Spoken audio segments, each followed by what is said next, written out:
Gaia was one of the first deities, belonging to the primordial generation that emerged from chaos.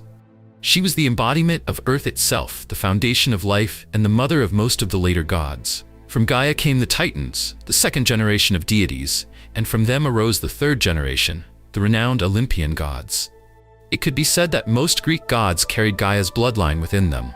Her first children included Orea, the mountains, Pontus, the sea, and Uranus, the sky.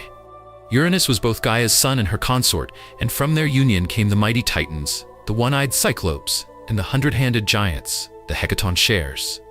However, Uranus feared the power of his own offspring and locked them away deep within the earth. This enraged Gaia. She forged a sickle and gave it to her children to fight back against their father. Among them, only the youngest son, Cronus, dared to act. He used the sickle to castrate Uranus, and from the blood and severed parts of the sky god that fell upon the earth, new beings emerged. The avenging goddesses Erinyes, the Miliae nymphs of the ash tree, fierce giants, and, most notably, Aphrodite, the goddess of love. After overthrowing his father, Cronus became the king of the gods. But fate repeated itself. Gaia warned him that one of his own sons would eventually dethrone him. To prevent this, Cronus swallowed each of his newborn children. The first five, Hestia, Demeter, Hera, Hades, and Poseidon, were all imprisoned within him. Only the youngest child, Zeus, escaped, thanks to a trick by his mother Rhea, who handed Cronus a swaddled stone instead.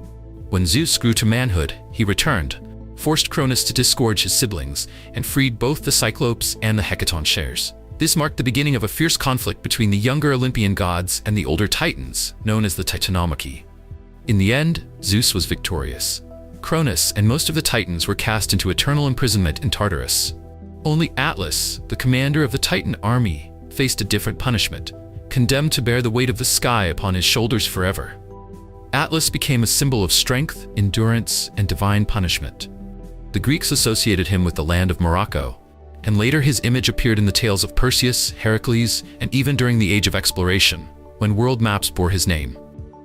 Unlike Atlas, the Titans Prometheus, the god of foresight, and Epimetheus, the god of hindsight, sided with Zeus. They were entrusted with the task of creating life. Epimetheus fashioned animals, while Prometheus molded mankind. Yet Prometheus repeatedly defied Zeus. During a sacrificial ritual, he tricked Zeus into choosing the lesser portion of the offering. Enraged, Zeus deprived humanity of fire, but Prometheus secretly stole fire from Olympus and gifted it back to humankind.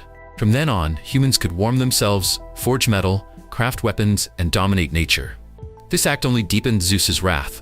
He chained Prometheus to a rock, where an eagle devoured his liver each day, an eternal torment, as the organ would regenerate every night.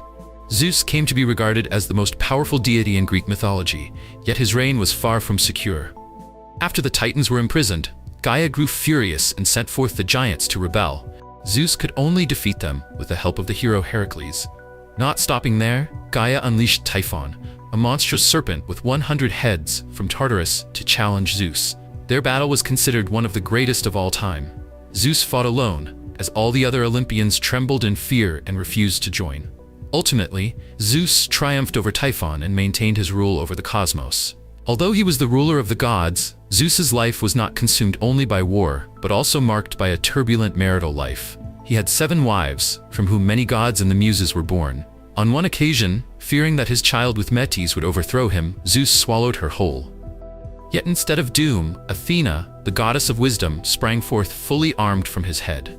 Zeus continued to rule until the decline of ancient Greek culture, when it was eventually replaced by Christianity.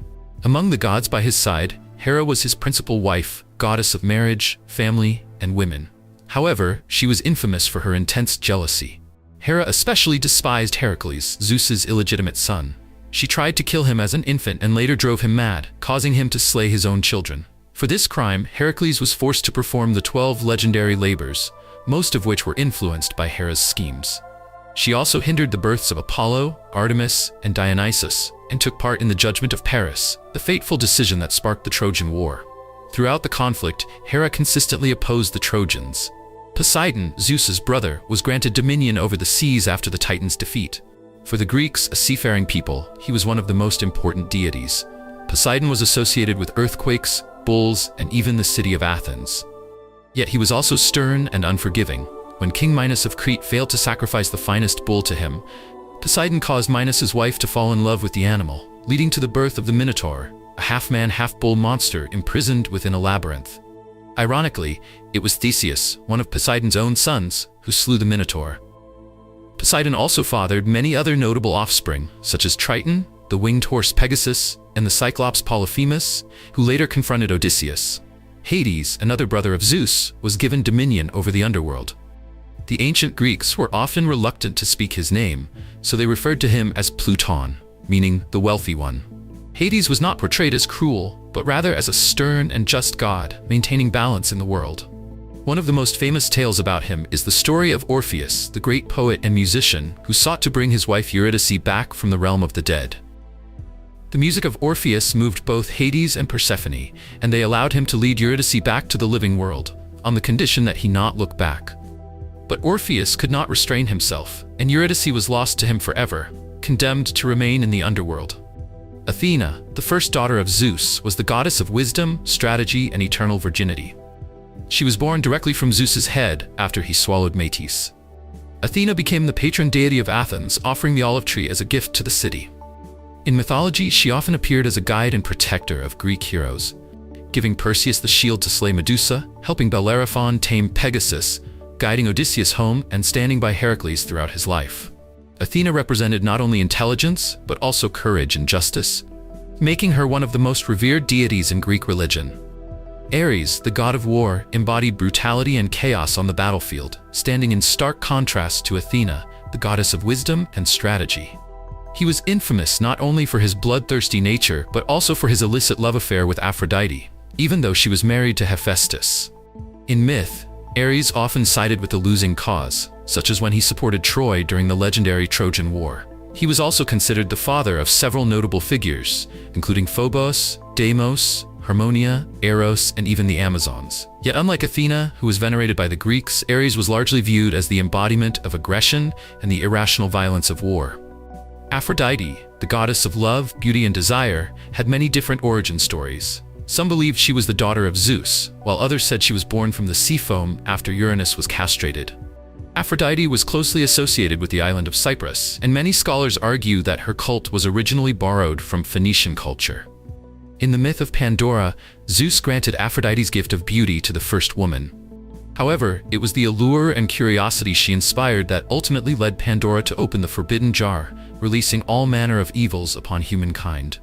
Thus, Aphrodite symbolized both the power of love and beauty, as well as the irresistible temptations that often come with them. Artemis, the twin sister of Apollo, was the goddess of the hunt, chastity, and the wilderness. She was often depicted as stern, fiercely guarding purity and the natural order. In one famous myth, Callisto, a maiden in Artemis's retinue, was seduced by Zeus and became pregnant. When Artemis discovered this, she transformed Callisto into a bear. Later, Callisto's son nearly killed her while hunting, but Zeus intervened and turned them both into constellations in the sky. Artemis was also linked with the moon, serving as a counterpart to her brother Apollo, the god of the sun. She embodied both freedom and a reminder of humanity's duty to respect nature. Apollo was one of the most beloved gods of the Greeks, representing music, light, truth, prophecy, and the arts.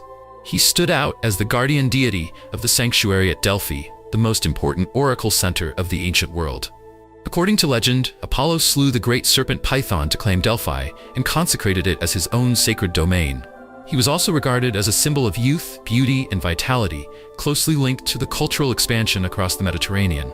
Centuries later, the philosopher Nietzsche would interpret Apollo as the embodiment of reason, order, and clarity, the very foundations of Western thought. Dionysus was the god of wine, festivals, and theater, embodying ecstasy, chaos, and the yearning to transcend all boundaries. He was the illegitimate son of Zeus, raised by woodland deities. Dionysus is celebrated in numerous myths, including the tale of King Midas. Granted a wish, Midas chose the ability to turn everything he touched into gold. But this power soon became a curse, depriving him of food and drink and ultimately leading to tragedy. Dionysus was also inseparably tied to frenzied, intoxicating festivals, later adopted by the Romans as the Bacchanalia. Nietzsche regarded Dionysus as the counterpart to Apollo, a symbol of passion, instinct, and the liberation of humanity from the chains of pure reason. Hermes was not Hermes Trismegistus or Hermes da Fonseca, but the swift-footed messenger of the gods.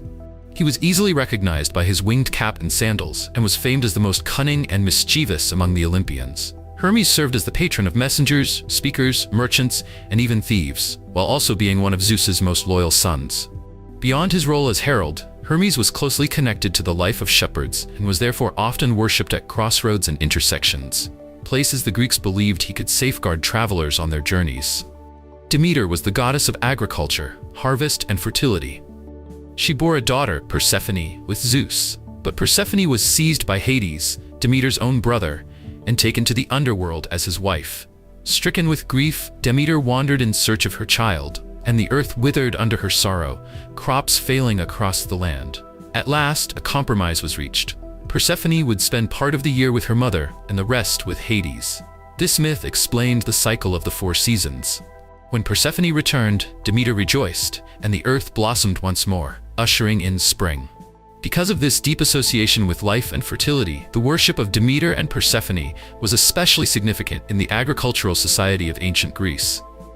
Hephaestus, the son of Hera, was the god of blacksmiths, yet misfortune marked him from birth. He was lame and misshapen. Cast away by his mother, he was raised by sea goddesses and later returned to exact revenge on Hera by crafting a throne with hidden traps that bound her in place. Only Dionysus, through wit and the power of wine, was able to bring Hephaestus back to Olympus and reconcile him with his mother. As part of this reconciliation, he was given Aphrodite, the goddess of beauty, as his wife. Yet their marriage quickly unraveled when she betrayed him with Ares. Although the Olympian gods looked down on him, humanity revered Hephaestus, for he granted them weapons, tools, and divine protection over smithing, a craft essential to the fabric of ancient Greek society. Hestia, the eldest of the Olympian gods, was the goddess of the hearth and the sacred flame of the household. She was the firstborn daughter of Cronus, yet the last to be freed from her father's stomach. Counted among the eternal virgins, Hestia seldom appeared in dramatic myths, yet she was present in every Greek home. As guardian of the holy fire, she was given a share in every sacrifice. Her quiet, steadfast presence made her the very embodiment of safety, unity, and sanctity in daily life. Eros, known to the Romans as Cupid, was the god of love and desire, born from the illicit union of Aphrodite and Ares. While the Romans often portrayed him as a winged child with a bow, the Greeks envisioned him as a handsome, youthful figure whose golden arrows inspired irresistible passion in all they touched. In the tale of Psyche, a mortal woman whose beauty rivaled the divine, Eros accidentally pierced himself with one of his own arrows and fell in love with her. Though Aphrodite tested Psyche with endless trials, she was ultimately made immortal and wed Eros upon Olympus. From then on, Eros became an eternal symbol of love's enduring power, stronger than jealousy, hardship, or even death. Finally, I would like to offer my heartfelt thanks to all of you for staying with me until the very end of this video. If you found this content engaging and meaningful, don't forget to hit like, share it with others, and subscribe to the channel to support my work. And remember to turn on the notification bell so you won't miss any of the latest updates. Farewell for now, and see you again in the next exciting stories.